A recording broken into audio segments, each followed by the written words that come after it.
Hey guys, what's going on? Today I am bringing you part 4 of What If Anakin Never Turned to the Dark Side. I know, it's finally here, the finale, it's finally done, I'm really happy with how it ended, and I really hope you guys enjoy this finale too. There's some really cool plot points, different surprises, stuff like that. I really hope you guys enjoyed the ending, but like I said in all my other ones, I just hope I've conveyed these amazing scenes and epic atmospheres that I see in my head when I'm writing these, and I really hope I've conveyed that level of atmosphere and just really portrayed these amazing scenes that I see in my head when I'm writing this through the video. So just a bit of a side note, in a week I'm probably going to upload all 4 parts together in one big video. The aim of it's kind of for it to be like a little movie almost, so anyone who hasn't watched them already or wants to watch them all in one long part, you can without me in the speaking in the intros and outros. So it'll be one long video, probably about 45-50 minutes long, of all 4 parts together, and then you can just really get captivated and captured in the story and everything like that, so you can watch the whole thing, just one whole thing, and yeah, you can get your popcorn, get your drinks, and just sit down and watch it all in one, like a movie almost. But I'll get straight into it, I don't want to hold you guys any longer. I really hope you guys enjoy it. Make sure to like and subscribe, I'd really appreciate it. These take a really long time to do, and this whole series has taken a while to do with all the writing the scripts, editing, recording it. Takes a while, but thank you to everyone who's given me support and all the nice comments and watching the previous videos. I really appreciate it. So I really hope you enjoy it, and this is the conclusion to my version of What If Anakin Never Turned to the Dark Side. The gunships land outside the abandoned superstructure. The top 2/3 of the building consisted of a large pillar with a rounded summit, and the giant structure of the lower portion was supported by massive fins, reinforcing a circular base. The task force entered the building and began progressing through the corridors, slowly making their way up the building, the Jedi illuminating the dark corridors with the glow of their lightsabers, whilst Rex signals his troops to activate the small flashlights on their helmets. The group eventually make their way up to the top floor of the large building. They cautiously walk down the corridor into a large room. At the end of the room is a desk with a chair, turned away from the group, instead facing a large window, looking out over the wastelands of the crash site and abandoned buildings of the Works Industrial District. The room filled with rows of clone troopers stood side by side behind the Jedi with their blasters pointed towards the chair. "Palpatine, you are surrounded. Surrender now or we will open fire," Windu shouted. The chair slowly turned around, revealing a cloaked figure. "Did you not learn from your first attempt, Master Windu? I am not so easily apprehended." Palpatine slowly stands up, but without hesitation. Windu, knowing the extent of the threat, has no remorse and signals the clones to open fire. A synchronized step can be heard as the clones change their stance to fire. Rex nods his head and the clones begin to open fire upon Palpatine, but all of a sudden the room is filled with a blue glow. Palpatine's hands raised, now directing blue streams of lightning at the group. The lightning travels from one clone to another, clones falling to the floor one by one. Each of the Jedi struggling to deflect the lightning with their lightsabers. Anakin looks over to see Rex with electricity pulsing through his armour, and briefly removes one hand from his lightsaber and manages to push him away using the Force to the side of the room and out of the stream of lightning. Ahsoka, also trying to deflect the lightning and hold her stance, glimpses over at the corner of the room and sees the blue glow outlining several figures. Palpatine stops and calmly lowers his hands, the room now filled with lifeless bodies, the smell of singed armour circulating the room. Fragments of glass scattered behind Palpatine from the now broken window, shattered by the few laser bolts that the clones managed to fire. Palpatine walks a few steps forward, reaches for his lightsaber and ignites it. Suddenly, 4 more red lightsabers ignite, 2 in either corner of the room. The red glow from the lightsabers illuminates their faces as the mysterious figures walk out from the shadows.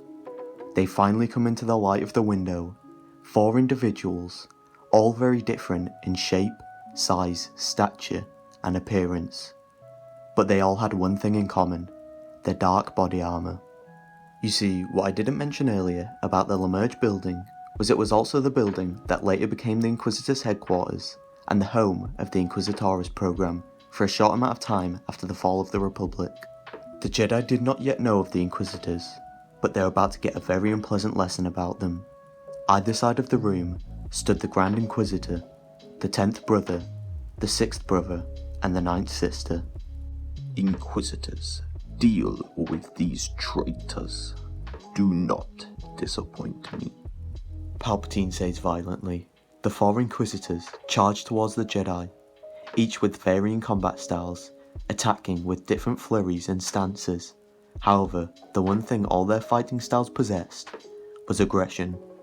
As the other Jedi fought the Inquisitors, Anakin ran towards Palpatine and the two engaged in a duel. Anakin dealing powerful blows, one after another.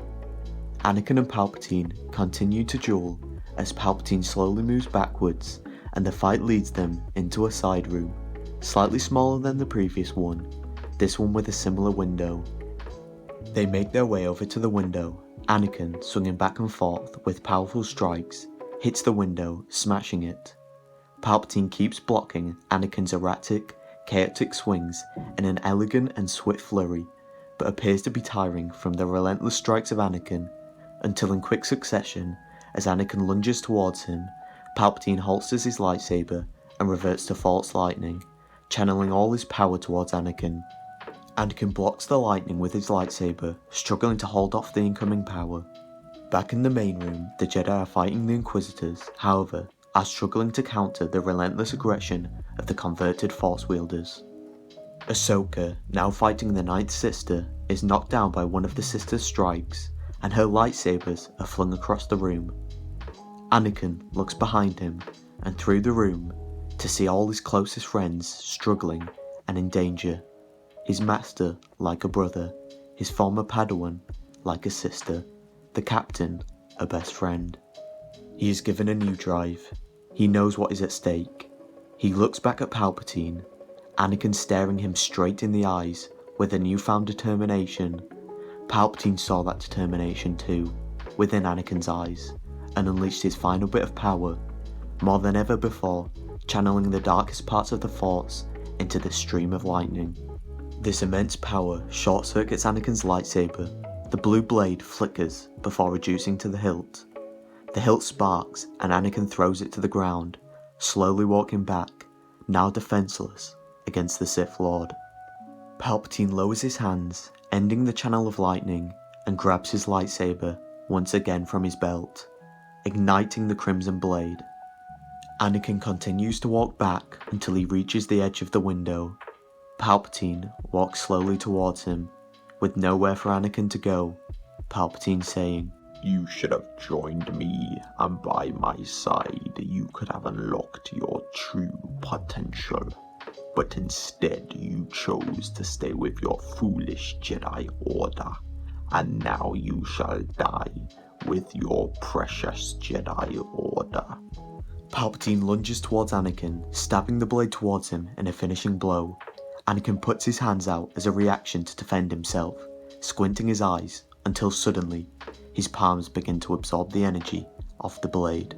Palpatine and Anakin alike shocked at the feat being displayed, a skill only ever seen used by few throughout recent times. Anakin absorbs the energy with his palms using the manipulation of energy often referred to as Tutaminas. Anakin continues to absorb the concentrated energy of the blade for several seconds, with increasing difficulty, before in one swift movement, taking one of his hands away from the blade, using the Force to grab one of Ahsoka's now lost lightsabers and igniting it, slashing Palpatine's torso. Palpatine's blade retracts, and his body falls to the floor. Anakin collapsing to the floor in exhaustion, laying there, looking out the window, into Coruscant. It was over. He had defeated Palpatine, once and for all. In the other room, the Jedi are still fending off the Inquisitors, but are becoming fatigued. Ahsoka on the floor, with the 9th sister standing above her. The Inquisitor slashes down towards Ahsoka, until suddenly, all the red blades in the room jolt still. From the main door, a small green hooded figure appears, accompanied by a squad of 501st clones behind him. Late, I see I am. Yoda concentrating, with his hands raised, holding their lightsabers still, one only centimeters away from Ahsoka, flings the Inquisitor's blades away from them using the Force. The Jedi apprehend the Inquisitors and are taken away by the clones. Captain Rex runs over to Anakin in the side room, checking he's okay. Anakin slowly gets up, slightly disorientated, as the captain tells him he is needed. Anakin first questions what could be so urgent after what had just happened, then he realises Padme was due to give birth. He rushes down the building to the ground floor and boards the nearest gunship. Anakin and Padme would have 2 children named Luke Skywalker and Leia Skywalker, with Anakin being granted the rank of Jedi Master. Balance finally restored to the Force and peace within the galaxy. So that is part 4 of What If Anakin Never Turned to the Dark Side. I really hope you guys enjoyed this finale, and I really hope you guys have enjoyed this entire series, all 4 parts. Thank you for all the support on all the other parts, and yeah, I've really enjoyed doing this one, and I hope you guys have enjoyed watching it. Make sure to leave any suggestions down in the comments below about future what-ifs and stories you'd like me to do.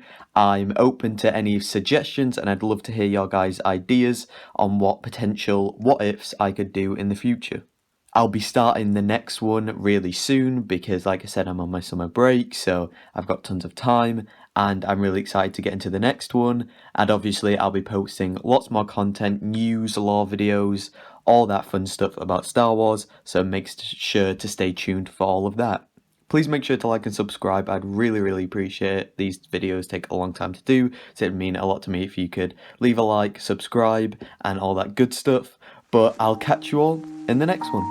Show me the one whose safety deemed such destruction.